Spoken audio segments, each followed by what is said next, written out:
Profe, si está hablando no lo podemos escuchar aquí en el PC.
Profe, quizás tiene que poner abajo donde aparece el micrófono en el Zoom, hay una flechita y tiene que poner el micrófono que está ocupando.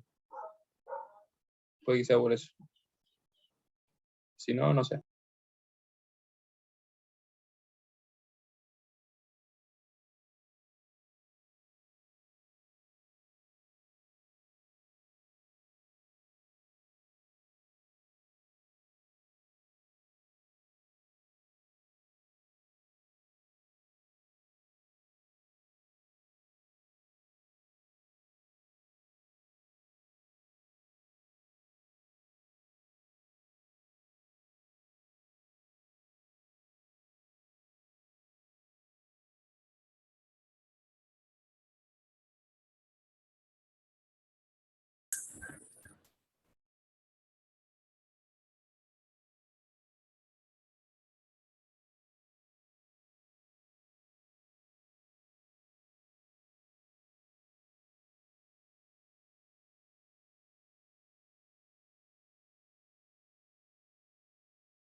Profe, no se escucha nada.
¿Aló? 1, 2, 3. ¿Debieran escucharme ahora? Por fin. Ahora sí, profe. Bueno, se escucha, se escucha, se escucha. Ya. Oye, gracias al técnico, al Benja, que nos ayudó, pues todavía no sé qué pasaba. Ya, partamos con la clase, chiquillos, para aprovechar los minutos que se perdieron. Mira, hoy día vamos a ver una segunda herramienta matemática para calcular el campo magnético que se llama ley de Ampère. No habíamos dejado ningún título, ¿verdad? ¿Nada? Ley de Ampère. Me falta una E por ahí, Ampère. Ampère, creo que va aquí.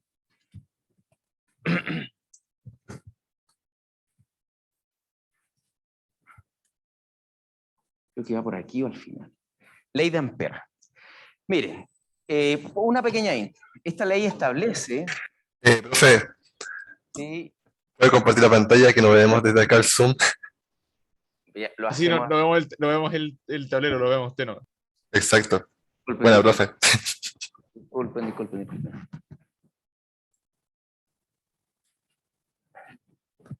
Esta ley establece que la circulación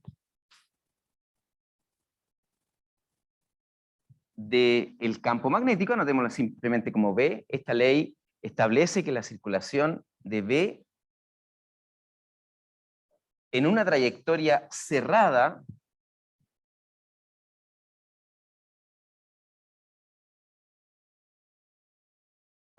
es proporcional a la corriente encerrada por esa trayectoria. Es proporcional a la corriente encerrada por esa trayectoria.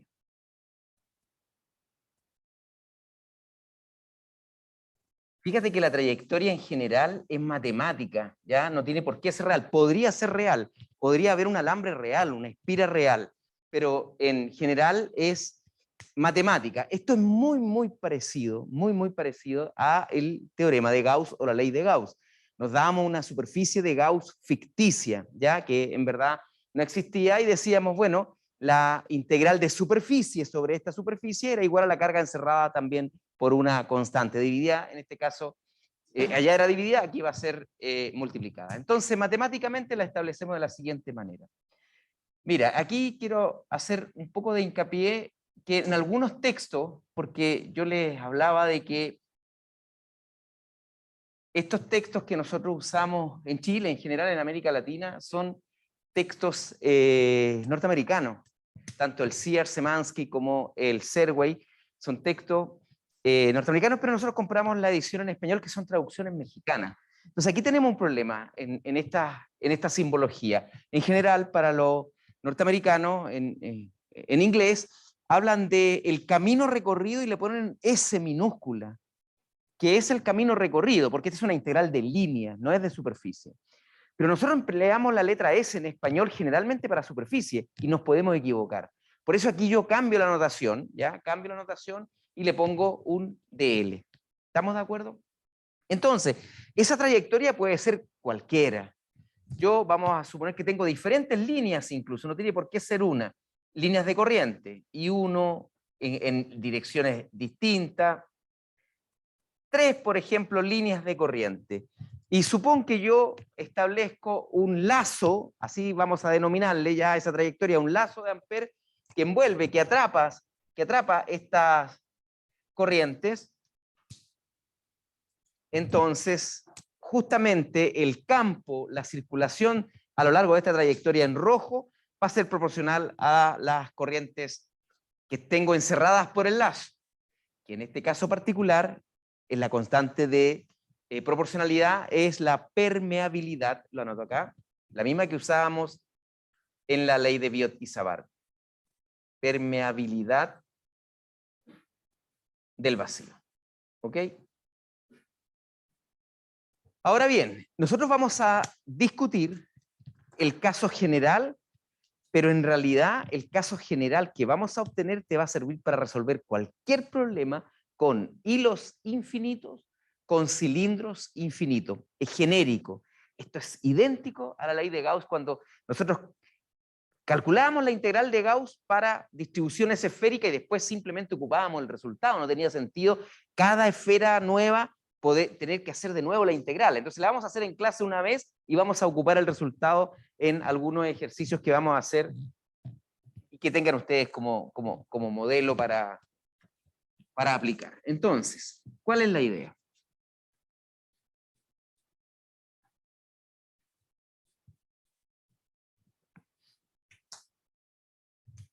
Aplicación. Aplicación. Hilo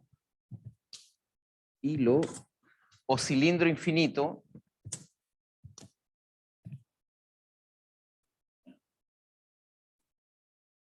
hilo o cilindro infinito. Este es el sistema físico que vamos a resolver. Por supuesto, tiene que llevar alguna corriente. Ya nosotros dijimos, está en el contexto de que para que se genere el campo en algún lugar del espacio tiene que haber una línea de corriente, al menos una, ¿ya? Tiene que haber un cable que transporta corriente. Entonces, evidentemente, hilo o cilindro infinito, pongámosle a lo mejor para que quede bien redondita la intro aquí, que transporta corriente. ¿Quién está transportando? El hilo o el cilindro. Entonces, ¿cuál es la idea? Vamos a suponer que este hilo infinito además es recto. No tiene curvaturas y transporta cierta corriente. Lo puedo hacer con el cilindro, de hecho el ejemplo matemático que voy a usar va a ser la del cilindro. Entonces nosotros vamos a usar la nomenclatura, más que nomenclatura, la notación que teníamos para el campo magnético, pero esta vez para la corriente.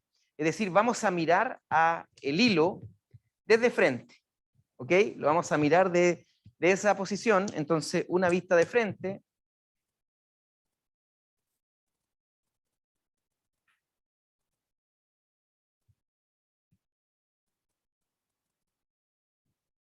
Y vamos a envolver este hilo, que ahora está mirado de frente, ese puntito con el círculo en negro, con un lazo de Ampère que sea una circunferencia de radio R variable, cualquiera, ¿verdad? Pero centrada justamente en el hilo que transporta la corriente. Esto está empezando a sonar mucho como la ley de Ohm. No sé si la ley de Ohm, yo diría que es más como la ley de Gauss. Pero perdón, si la ley de Gauss, me confundí. Sí, no, claro, pero mira, con una diferencia fundamental. Yo creo que el símil es súper bueno, la analogía es súper buena, pero en el caso de la ley de Gauss, uno trabaja con una superficie. Y aquí trabajamos con un lazo, con una cantidad unidimensional, ¿ya? Entonces a este le vamos a llamar lazo de Ampère. Ahora uno podría decir, oye, ¿y cuál es la idea detrás de esto? Calcular el campo a una distancia R de este hilo. Nosotros ya lo conocemos, ¿eh?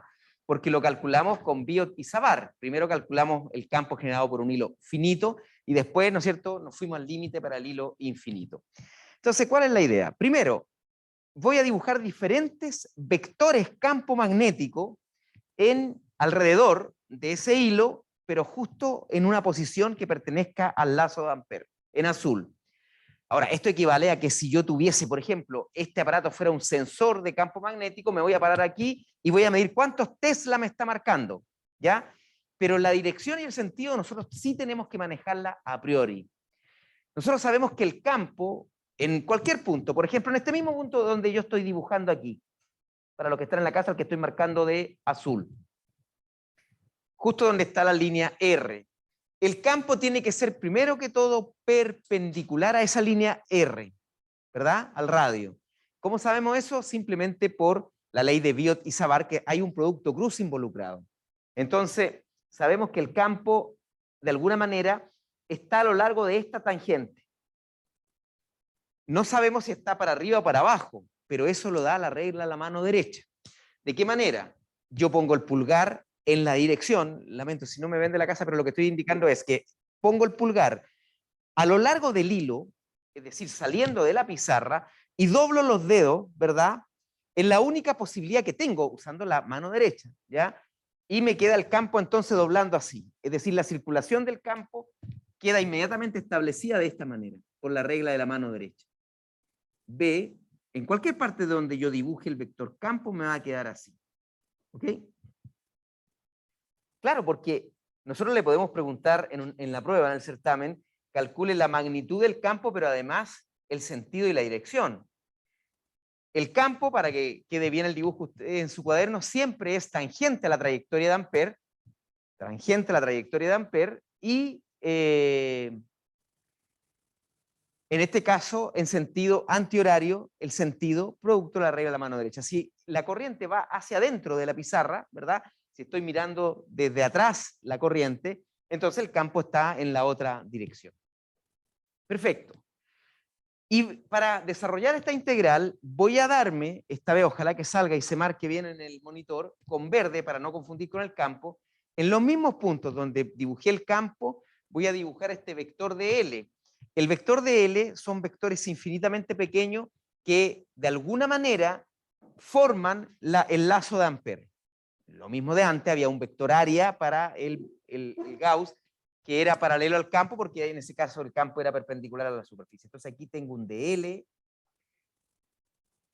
aquí tengo un DL, justo en el punto, yo lo pongo en otra posición para que se note el dibujo, ¿ya? ¿Alcanza a aparecer un poquito? Voy a poner dos nomás de ellos para que no quede tan sucio el dibujo, ¿ok? Toda vez que tenga un hilo o cilindro infinito, este resultado es válido. ¿Por qué? Porque como es tan largo el hilo, el campo siempre va a tener esa contribución y esa dirección. Entonces, en cualquier punto del lazo de Ampère,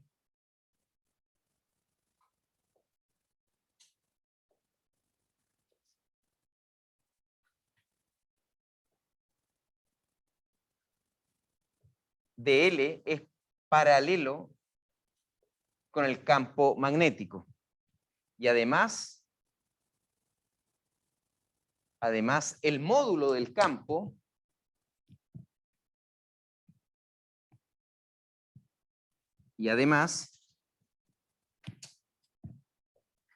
el módulo del campo magnético es constante. ¿Quién podría decirme en qué idea, en qué plataforma teórica discutida anteriormente podríamos apoyarnos para decir que el campo en módulo, en magnitud, en cualquier punto del lazo de Ampère es constante? Esto quiere decir lo siguiente, mira, que supón que por el suelo va justo la línea que es muy larga y que transporta cierta corriente. Y yo quiero calcular el campo magnético con el medidor, como lo habíamos dicho. Entonces, si estoy a 2 metros del cable, me marca un Tesla, por decir algún valor. Es capaz solamente de marcar la magnitud del campo. Me muevo siempre que me encuentre a 1 metro del cable, porque tengo que moverme en el lazo Ampère, que es una circunferencia. Me vuelve a marcar un Tesla, me vuelve a marcar un Tesla. Eso es lo que estoy diciendo, que es constante en todo el lazo de Ampère. ¿Por qué?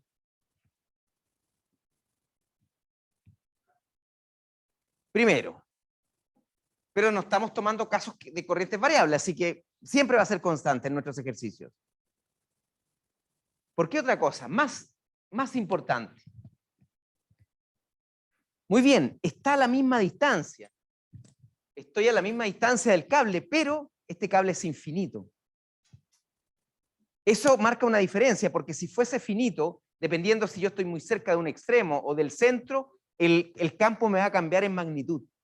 ¿Estamos de acuerdo? Como aquí estoy, para un cable infinito es como que siempre estuviese en el medio, y en el medio el campo en cualquier parte vale lo mismo, ¿ya? Siempre que la distancia se mantenga constante. Muy bien, tenemos esa parte entonces, campo constante. Entonces, ahora vamos a desarrollar la integral de la ley de Ampère. Incorporando esta información a la integral,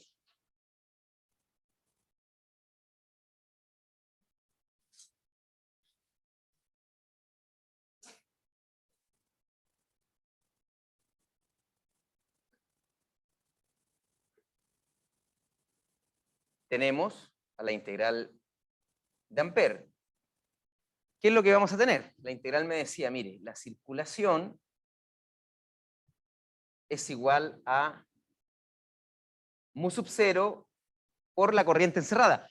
¿Encerrada por quién? Por el lazo de Ampère. Siempre aquí el lazo de Ampère es el sujeto de interés. Bueno, que estos dos sean paralelos, ¿verdad? Implica desde el punto de vista matemático lo siguiente. Si el campo es paralelo con DL, entonces B punto DL es simplemente BDL en términos de módulo. Dos vectores que son paralelos. Si calculo el producto punto entre ellos, es como calcular simplemente el producto de los módulos, de lo que miden, ¿ya? Porque están apuntando en la misma dirección. Y además estoy diciendo que el campo es constante. Es decir, la integral me queda el campo, desarmando los vectores, y además fuera de la integral, porque es constante, igual a mu sub 0 y encerrada. Y aquí viene la parte ya final de este análisis que les va a servir pero una enormidad. Uno lo hace, pero cuidado, tienen que entender cómo se llega a esto, porque perfectamente podríamos preguntar en el certamen 3, deduzca una expresión para el cilindro infinito. Ahí tienen que hacer este cálculo. Igual la probabilidad es baja porque como lo hacemos los profesores, ¿cómo vamos a estar preguntando algo que ya hicimos? ¿Ya? Es un poco, pero no es tan descabellado, va a depender un poco de... No sé de qué depende. Muy bien, nos queda una integral aquí, de L. Cerrada significa que el lazo de Ampère no puede faltarle nada. Y por lo tanto aquí es una trayectoria cerrada. ¿Y cuánto vale el largo de esa trayectoria cerrada para una circunferencia? Muy bien, el perímetro. R minúscula, porque le estoy llamando R minúscula al radio de la circunferencia. Por lo tanto, el módulo del campo, multiplicado por esta expresión, 2πr perímetro, ustedes le ponen ahí en su cuadernito, en su apunte, esto corresponde al perímetro del lazo de Ampère, al perímetro de la circunferencia. Y he encontrado una expresión general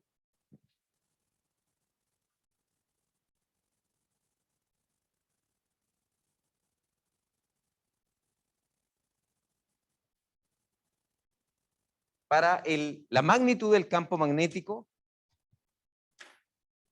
de un hilo. Ojo, nosotros hicimos el análisis para que fuera un poquito más breve toda la explicación con un hilo, pero esto es válido para un cilindro. De hecho, el ejemplo que voy a hacer ahora, ya de verdad, ejemplo tipo prueba, va a ser con un cilindro. ¿Ok? Y así que anoten esto como expresión general. Expresión general de B para un cilindro o hilo infinito. O hilo infinito. No sé si se ve esta parte abajo de la pizarra. Poco, pero se ve. Ok, vamos entonces ahora sí ya a un ejemplo, más que una aplicación.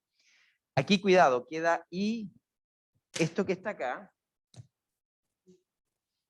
es corriente encerrada por Ampère. Por Ampère. ¿Ok? Ese IENC que le pongo yo, eso es una abreviación, ¿no es cierto?, de encerrada. Tal como decía tu compañero desde la casa, es muy similar a la ley de Gauss, solo que en Gauss trabajo con superficies. La integral del campo eléctrico en una superficie es igual a carga encerrada partido por epsilon 0. Aquí es mu sub 0, por supuesto, tiene que ver con magnetismo, pero además es una integral de línea. Veamos entonces el ejemplo del cilindro.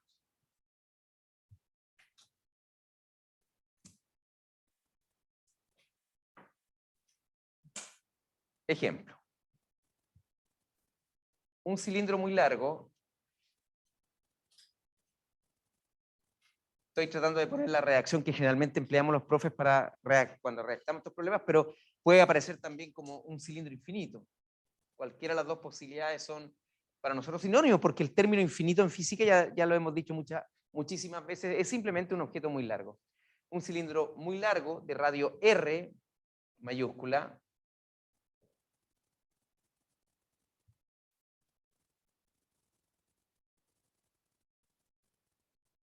transporta una corriente I sub 0 distribuida uniformemente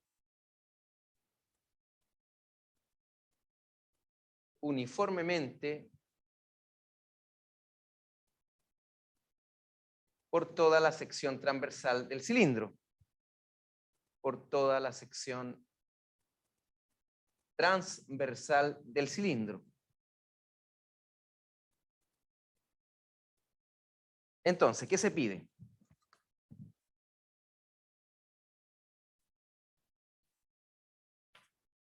Calcule el campo magnético en todo el espacio.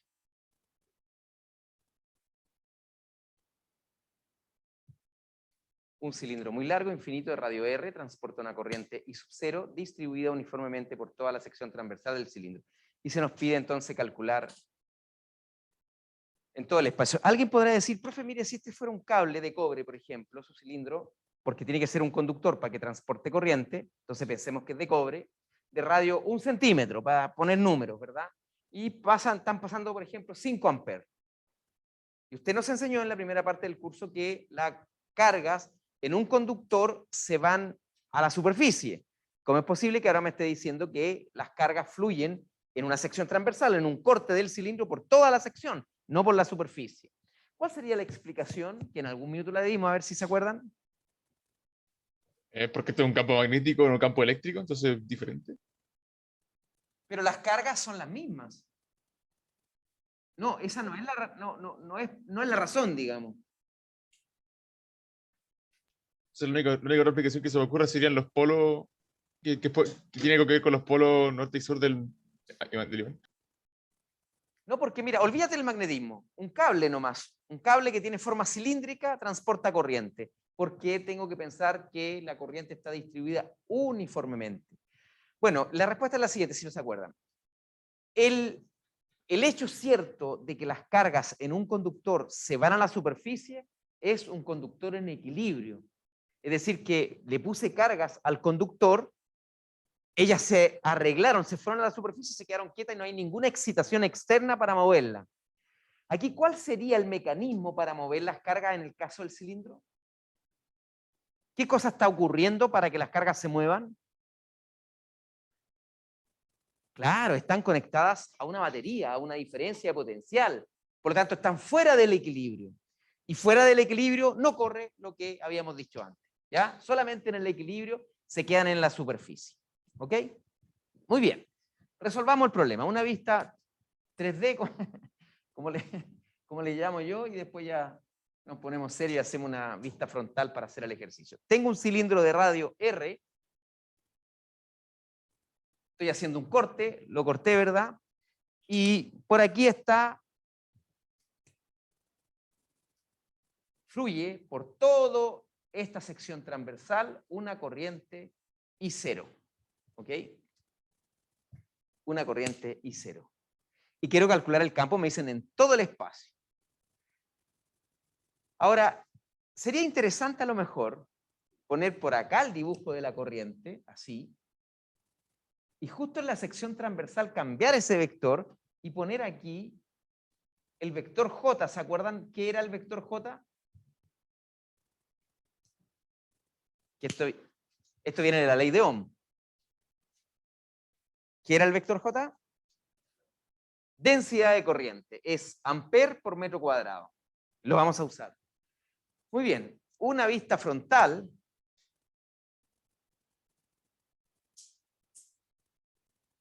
Y ahora, agrandando un poquito el radio para que se vea bien, esto nos va a permitir definir las zonas de interés. Las zonas de interés. Igual como en el caso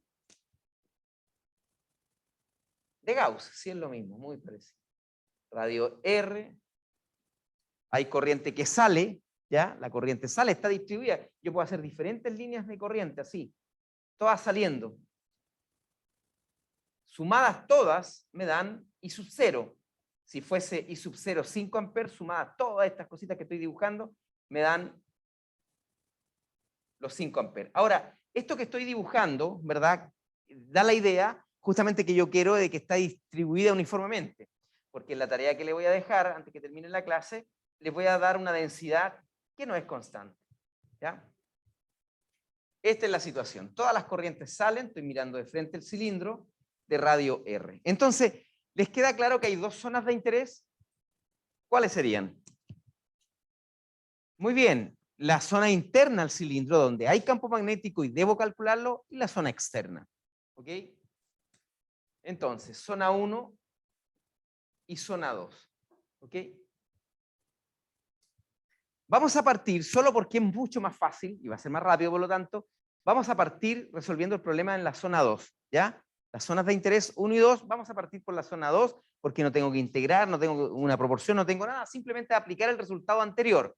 ¿Cuál era el resultado anterior? Que el campo magnético encerrado en un lazo de Ampere es mu sub 0 I, la corriente encerrada, partido por 2 pi r, ¿ok? Que es el perímetro de la circunferencia. Entonces,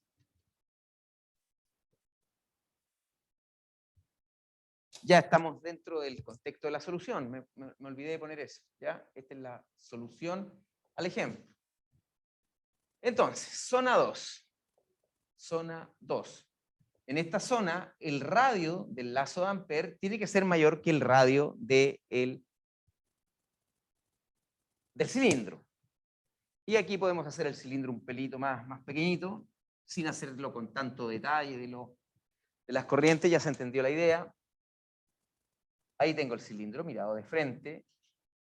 Y como estoy en una zona fuera del cilindro, el lazo de Ampere va a ser una circunferencia con un radio mayor al radio del cilindro. Mirado desde afuera de nuevo, tengo eso. ¿Ok? El análisis que hicimos ya, ustedes lo hacen concéntrico, por favor, para que quede bien el dibujo en su cuaderno. Aquí me queda un poco sin simetría. No sé si va a... Ahí. Fíjate que el análisis que ya hicimos para la dirección y el sentido del campo magnético es totalmente válido en este ejercicio y por lo tanto no lo voy a repetir, ¿ya? Si estoy mirando de frente y la corriente sale, entonces el campo está dando vuelta en sentido antihorario. Lo que me interesa, sí, es la magnitud del campo. Entonces, en la zona 2, el campo va a ser mu sub 0 por la corriente encerrada dividido por 2 pi r. R es la distancia al centro del cilindro. Y en esta zona, ¿cuánto vale la corriente encerrada? Muy bien, y sub 0, la corriente total del cilindro. Por lo tanto, el campo en la zona 2 es igual a mu sub 0 y 0 partido por 2 pi r. Les recuerdo que en todas estas pruebas siempre los datos son con letras y por lo tanto tengo que entregarlas las letras que me entregaron. Yo inventé ahora I sub 0, puede ser I1, puede ser I simplemente sin subíndice, ¿verdad? Puede ser cualquier símbolo matemático que exprese la corriente. Con I mayúscula, minúscula, da lo mismo. Ok. Vamos a la zona 1, que es la interesante. Esta la dejamos al final, es como el plato de fondo de este ejercicio. Este era el aperitivo. Entonces, vamos a la zona 2.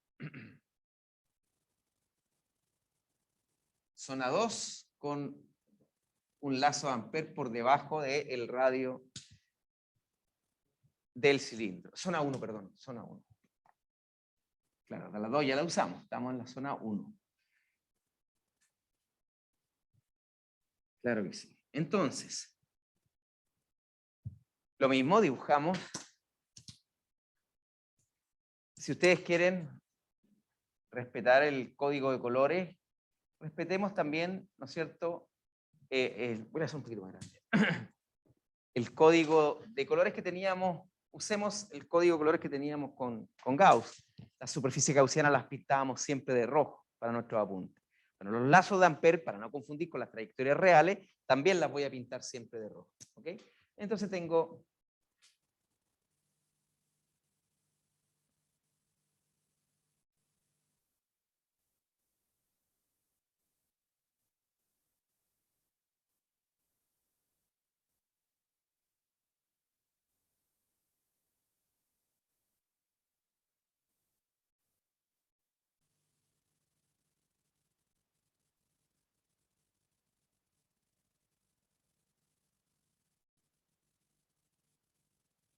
Profe, se le apagó el micrófono.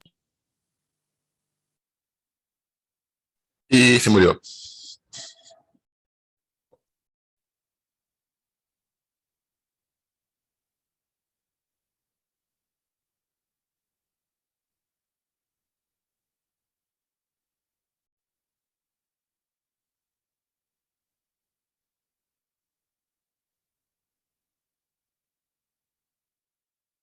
¿Aló? ¿Seguimos? Seguimos. Ok, ahora se escucha.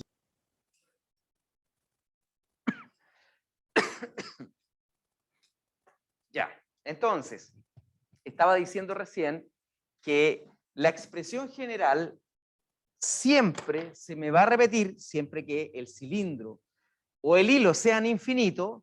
Esta parte, fíjate lo que estoy pintando en rojo en la ecuación de la derecha arriba, eso que pinté recién de rojo, va a ser siempre lo mismo, mu sub 0 partido por 2 pi r.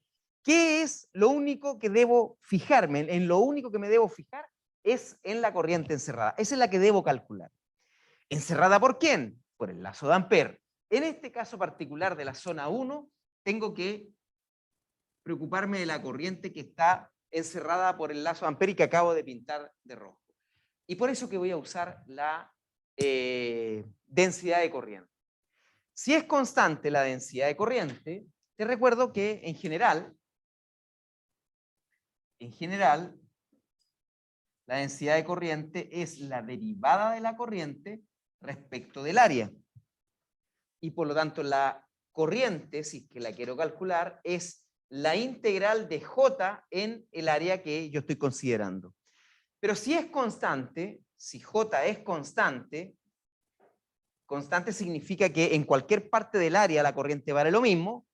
Se habla de corrientes uniformes, distribuidas uniformemente. Son diferentes maneras de decir que la densidad es constante.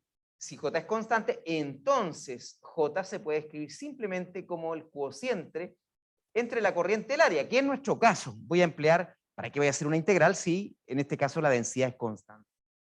Vamos a calcular la densidad.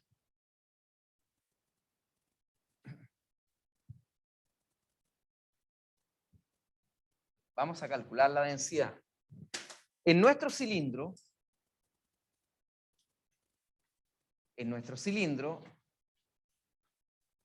la densidad es la corriente total del cilindro, que pasa a través de una sección transversal, cuya área, el área total, si hago un corte, ¿verdad?, es el área de un círculo de radio, el radio del cilindro. Pi por R cuadrado. ¿Están de acuerdo? Esa es la densidad de corriente que pasa a través del cilindro. Entonces yo podría emplear esta ecuación que está aquí para calcular la corriente encerrada. Yo podría decir que la corriente encerrada es igual a esta densidad calculada recientemente por el área encerrada. Claro, esta área que está aquí. Se entiende la idea, ¿verdad? Es lo mismo que si yo quiero calcular la densidad de un líquido que no conozco, tomo la masa, ¿verdad?, la divido por el volumen y tengo la densidad. Y después saco una cierta cantidad de volumen de ese líquido y ya ahora que calculé la densidad, puedo calcular la masa que saqué, porque conozco la densidad y conozco el volumen. No importa cuánto saque un vaso chiquitito, un estanque grande, como la densidad es la misma, la masa va a quedar proporcional directamente al volumen. ¿Se entiende la idea, verdad? Acá lo mismo, la corriente queda proporcional a, en el fondo, el área que estoy considerando. Luego, en este caso, ¿qué nos va a quedar? Que la corriente encerrada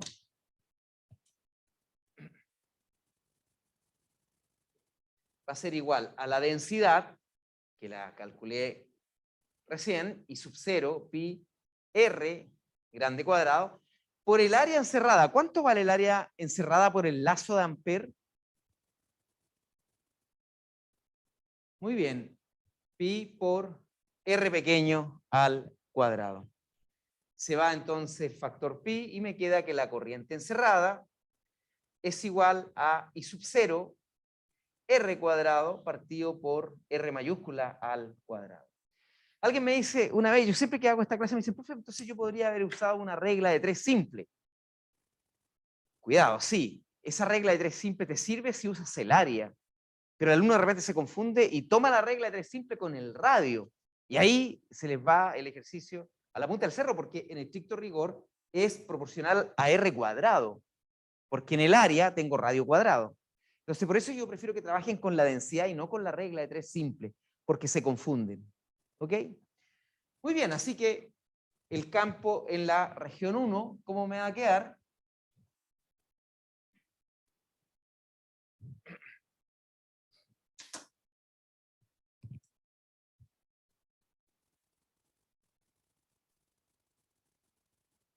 El campo en la región interna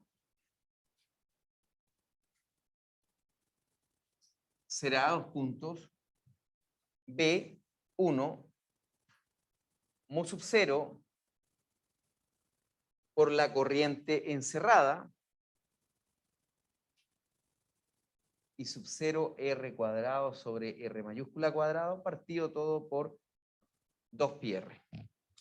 Desarmamos ese paréntesis, que lo pongo solo visual, porque ustedes saben que el paréntesis en las multiplicaciones no tiene ningún, solo con multiplicaciones, no tiene ningún tipo de validez ni nada. Entonces, ¿cómo nos va a quedar? Hay un R que se va con el de arriba, ¿verdad? El campo en 1 va a quedar mu sub 0 y sub 0 R partido por 2π R cuadrado. Y ahí está el campo en la región 1. Igual que antes hacíamos en el caso del campo magnético en la interfaz, porque fíjate, yo siempre en las dos zonas puse mayor y menor estrictos.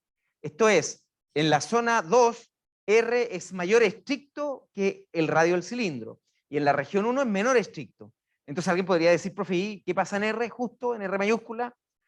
Tome la expresión 1, evalúela en esa interfaz, tome la 2, evalúela en la interfaz y tienen que dar el mismo resultado. Se los dejo de tarea, ¿ya? Porque es algo muy trivial, para que sigamos avanzando. Tarea, evaluar la interfaz. O bien escrito sería evaluar B en la interfaz. En la interfaz. Ok. Ahora, si uno mira las expresiones matemáticas, fuera y dentro del cilindro, vamos a un gráfico, porque mira, ¿qué es lo que pasa dentro del cilindro? Con R igual 0, esta R minúscula me marca la distancia del centro donde quiero calcular el campo magnético. Volvamos al ejemplo de que tengo un aparato que mide los Tesla de una determinada línea de corriente. Vamos a suponer que estoy haciendo mediciones en el túnel, acá, en donde está pasando la línea... ¿Qué línea esta? Es la 5. Aquí estamos en la línea 5. Estoy en la línea 5, estoy viendo el túnel, estoy viendo una de las líneas que, acuérdate que los trenes, y entre ellos el metro, funciona con corriente continua. ¿Se acuerdan que lo conversamos? Porque el motor tiene un torque mucho mayor y para circuitos de potencia se usan en general motores de corriente continua. Entonces, yo voy caminando y a una... Fíjate que este es un buen ejemplo porque desde Baquedano hasta, no sé, para allá a Pedrero, podría ser una distancia tan grande que si estoy a 1 metro de distancia, esa línea es infinitamente larga. Entonces calculo el campo y me da, qué sé yo, tantos Tesla. Me voy, me separo, en vez de estar a 1 metro, estoy a 2 metros. En el fondo estoy trabajando con este R, lo estoy moviendo. Lo interesante es que adentro de un cilindro, ese sería un hilo, adentro de un cilindro, justo en R igual 0, el campo es 0. Entonces yo podría dibujar un gráfico con la magnitud del campo, los Tesla, en función de esta distancia R. Y ya sé que parto de 0. Y a medida, esto es un número, por supuesto, mu sub 0, i sub 0, etc., 2πr cuadrado es un número, que hay que calcularlo dependiendo cuánto vale la corriente, la permeabilidad es una constante y cuánto vale el radio del cilindro, pero es un número. Y me queda multiplicado por R, o sea, en el fondo esa es la ecuación de una línea recta que parte de 0 con pendiente positiva. Es decir, es esto. Pero llega un valor que justo es la interfaz que ustedes tienen que calcular, ahí estaría lo que me separa la zona 1 de la zona 2, y la dependencia del campo es distinto porque el R me quedó en el denominador, es 2πr. Por lo tanto, cae de esta manera y se va asintóticamente hacia el infinito, cayendo a cero el campo. Pero justo en la interfaz coinciden, ustedes tienen que calcular cuánto vale el valor en la interfaz. ¿Ok? Esta es la zona 1, esta es la zona 2, y adentro del cilindro el campo es creciente con la distancia, y a medida que me voy alejando fuera del cilindro, el campo va cayendo. ¿Cómo podemos explicar esta aparente contradicción? Que cuando me estoy moviendo al interior del cilindro y agrando el lazo de Ampère, estoy dejando cada vez más corriente encerrada. Y por lo tanto el campo tiene que ir incrementándose. Pero una vez que salí del cilindro, la corriente ya quedó fija y lo que vale ahí es la distancia. Mientras más lejos esté del hilo, menor es el campo magnético. Muy lejos tiende a cero. Este límite, sabemos, ¿verdad? Es cero en el infinito. Aquí yo borré, pero aquí había una R. Entonces les voy a dejar una tarea que consiste en lo siguiente.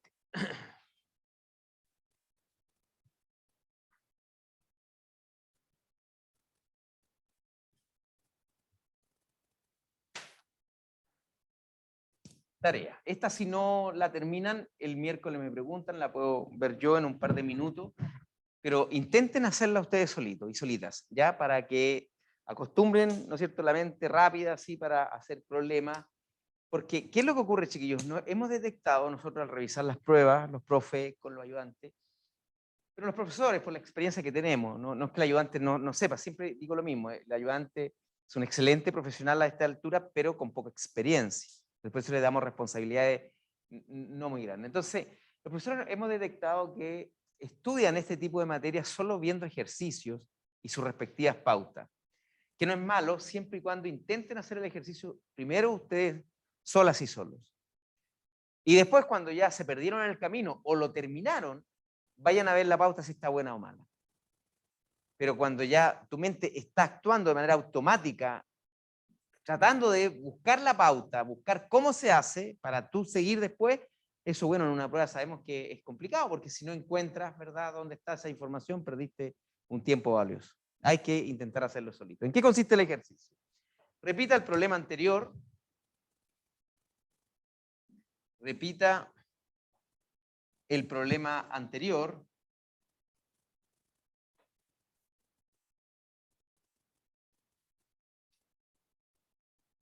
Si J es distinto de una constante y vamos a dar el valor de J, claro, si hablamos de J solamente en magnitud, en módulo, es porque estamos considerando que es perfectamente perpendicular al área transversal del cilindro.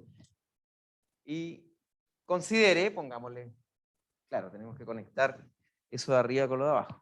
Repita el problema anterior, si J es distinto constante, considere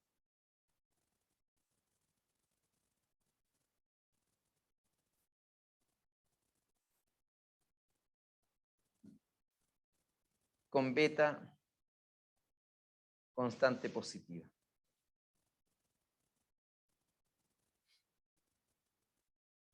Vamos a poner letra A. Encuentre una expresión para beta en función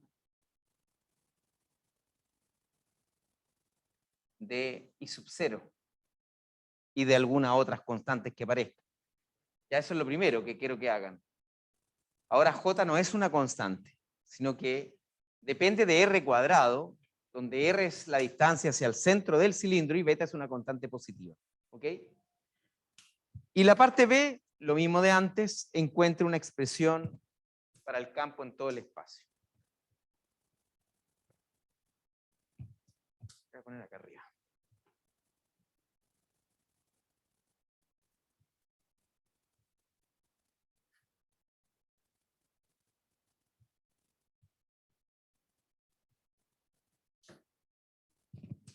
B.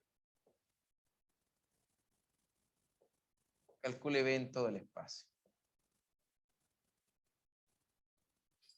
Y ahí estaríamos entonces con este ejemplo. Yo después voy a ver si es que queda tiempo para clases de ejercicio, algo más, o les publico en el Galaxia Espiral algún tema que yo considere interesante, tipo prueba de la ley de Ampère. Pero básicamente la mayor utilidad de la ley de Ampère es en el ejercicio que acabamos de resolver, un cilindro infinito, un hilo infinito, o la variante más importante, también se las puedo dar como tarea, pero ya la próxima clase es, imaginen el cilindro este que acabamos de tener, y concéntrico a este cilindro, voy a hacer acá el dibujo, ¿ya? Aquí tengo el cilindro de radio R, pongo un cascarón cilíndrico, este que voy a pintar, este es el central, este que está acá, este es un problema típico estándar de prueba, ¿ya? Las regiones blancas son vacío o aire, no tienen nada, ¿ya?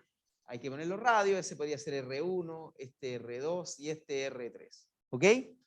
Entonces, el cilindro del centro podría transportar corriente que sale de la pizarra, mientras que el otro transporta corriente que entra a la pizarra, una especie de cable coaxial, pero con corrientes que fluyen en sentidos distintos. Y ahí uno le puede poner, ese problema súper estándar, ese creo yo que es el que voy a desarrollar en el Galaxia Espiral, porque se le puede poner, imagínate, todas las combinaciones posibles. El de adentro se le puede poner una densidad constante. El de afuera una densidad variable. Al revés, ponemos variable adentro, constante afuera. Podemos poner que los dos estén en el mismo sentido.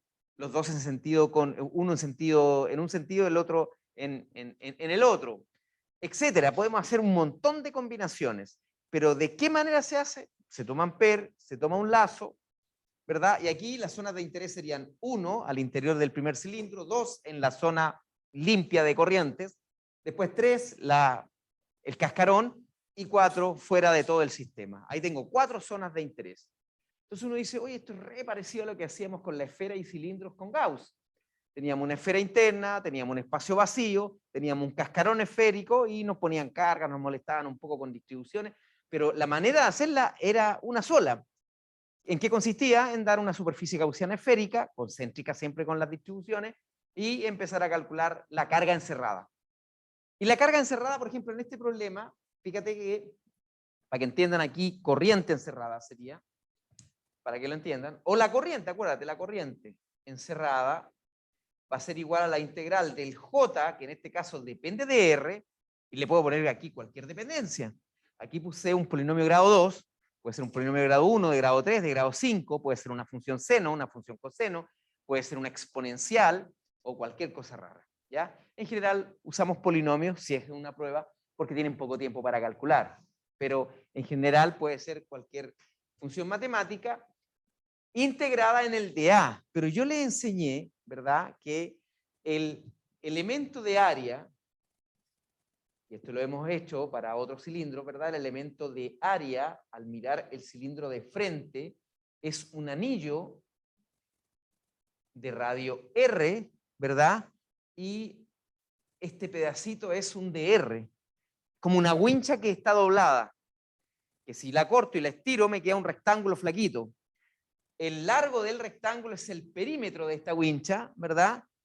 Y el espesor es de R. Entonces el elemento de área que yo debo pegar aquí para integrar la densidad de corriente es ese que está ahí.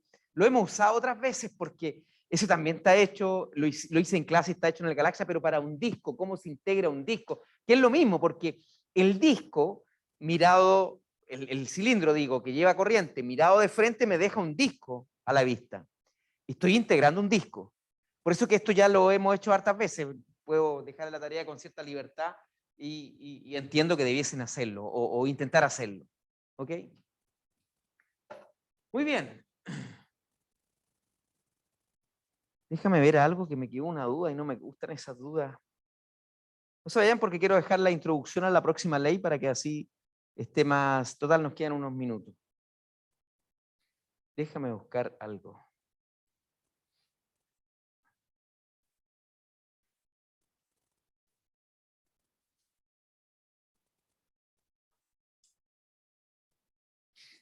Ya, bueno, yo no soy francés ni sé francés, pero Ampère, que era la duda, si faltaba una E, no, es tal cual, ¿ah? Ampère, tal cual así. ¿Ya? De repente quedo yo en esos lapsus. Ya habíamos usado los Ampère como unidad de medida en la ley de Ohm. y semanas después queda. Claro, tiene un acento que no es de nuestro apellido, de nuestro idioma, perdón, el ampere justo en la E, que es un acento como al revés del nuestro, ¿ya? Nosotros no lo ponemos y ponemos simplemente ampere. Ya, pongan como título, por favor, Ley de Faraday-Lenz.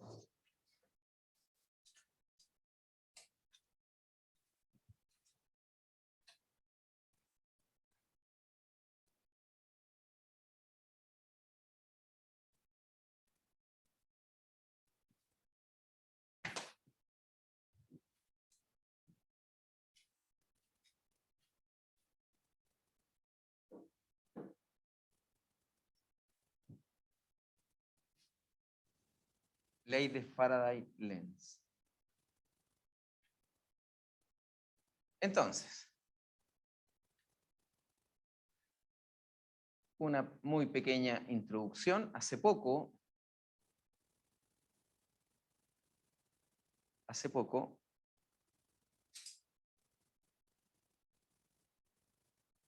aprendimos que si tengo una espira que transporta cierta corriente y esta espira está en presencia de un campo magnético, se genera un torque que la puede, dependiendo un poco de la configuración, la puede mover. ¿Ok? Hace poco aprendimos que la espira se mueve, que es el principio elemental, básico de... Ah, y aprovecho de algo que me recordó tu compañero al iniciar la clase. Cuando vimos el momento magnético de una espira, quedó establecido que era mu sub 0 por el área de la espira. No, la corriente por el área. ¿Ok? Y yo hice mucho hincapié en la dirección del vector área, pero no hablé de la magnitud del vector. El área, ese vector área, tiene como dirección la que le expliqué con la regla de la mano derecha, pero cuya magnitud, lo que mide ese vector, es idéntica al área de la espira. ¿Ok? Me faltó decirle eso, así que ustedes por ahí lo agregan. Entonces, la espira se mueve cuando tengo una espira por la que pasa corriente, está presencia de un campo. Va a depender, por supuesto, de la configuración que tenga, el ángulo que tenga, pero generalmente se mueve. Entonces, la pregunta que uno se hace es, si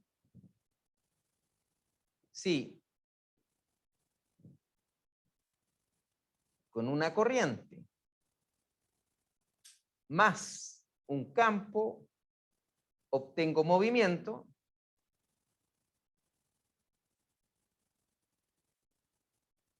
¿es posible?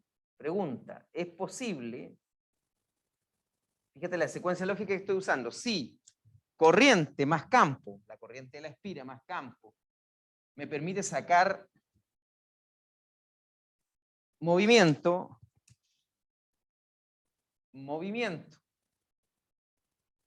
más campo, ¿me permitirá obtener corriente? Esa es la pregunta que se hizo Ampère en un experimento, Faraday, en un experimento famoso. ¿Ya? Ya se había establecido el principio fundamental de un motor, un circuito cerrado llamado espira, o un grupo en verdad de N espiras en presencia de un campo, logran mover la espira. Y vimos las configuraciones, si pongo a 90 grados voy a tener entonces la posibilidad de que eso rote sin fin. Y si le pongo más espira, el torque aumenta y el movimiento es mucho más potente. Hay un límite, ya lo dijimos, porque aumenta la resistencia. Pero esta parte no fue trivial de demostrar. De hecho, yo les voy a hacer un esquema, no tiene otra connotación, del experimento original de Faraday, que consistió en lo siguiente. Trabajó con dos espiras. Yo las voy a hacer circulares, podrían haber sido cuadradas, rectangulares, da lo mismo.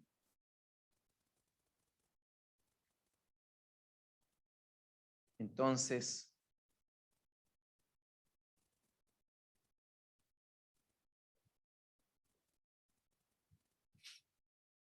dos espiras que se están como mirando de frente, no sé cómo poder dibujarlas.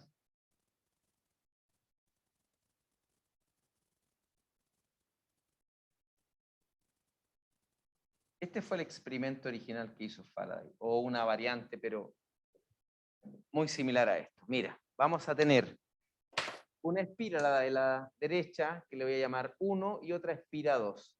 ¿Ok? Entonces, fíjate bien, la espira 1 está conectada en serie con una resistencia R y una batería. Y tengo un interruptor para cerrar el circuito. Entonces, cuando yo cierro el circuito, sabemos que se establece una corriente a través de la resistencia. La resistencia la pongo para no quemar la espira, porque si no cortocircuito todo el sistema, ¿verdad? Porque va a haber, más adelante vamos a ver, la inductancia funciona como una resistencia, pero si tengo una sola espira es tan baja que quemo se cortocircuita el sistema. Entonces aquí se establece una corriente.